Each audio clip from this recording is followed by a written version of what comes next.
વિરોધ પક્ષના નેતા ભાઈ શ્રી શક્તિસિંહજી, આપણા સર્વેના વડીલ એવા શંકરસિંહ બાપુ, અર્જુનભાઈ, નરહરિભાઈ, શ્રી કુંવરજીભાઈ, સ્ટેજ ઉપર ઉપસ્થિત શહેર જિલ્લાના હોદ્દેદારો, આગેવાનો, ભાઈઓ અને બહેનો, ઘણા લાંબા સમય પછી ટેબલ ચોકની સભા આપણે કરી છે. લગભગ ટેબલ ચોકમાં 2000માં કોર્પોરેશન આપણે જીતા પછી થઈ હતી અને એના પછી આજે ફરીવાર આપણે અહીંયા કરી છે.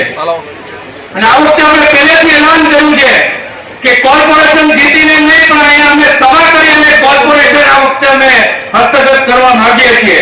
અમે તો થોડા આગળ છીએ અને પગ નીચેથી રેલો નીકળી જતો ભાજપ સમજે છે અને માટે એના મુખ્યમંત્રીએ કાલે રાજકોટમાં કોંગ્રેસના રાજકોટના આગેવાનોનો ઉલ્લેખ કરીને બોલવું પડ્યું કે આ બધાને સત્તા લાલસા લાગી છે, પણ સત્તા લાલસા અમને નથી લાગી. મુખ્યમંત્રી ભૂલી જાય છે એના ભ્રષ્ટાચારીઓ અહીંયા બેઠા છે, એનો ભ્રષ્ટાચાર બંધ થાય એની ઉપાધિ મુખ્યમંત્રી કરી રહ્યા છે. ખૂબ ભ્રષ્ટાચાર થઈ ગયો છે અને રાજકોટના લોકો સમજી પણ ગયા છે. સેન્ટ્રલના પૈસા આવે છે માટે અહીંયા કોર્પોરેશન ચાલુ છે ને તો પગાર પણ કેમ કરવા એ કોર્પોરેશનને મુશ્કેલી છે.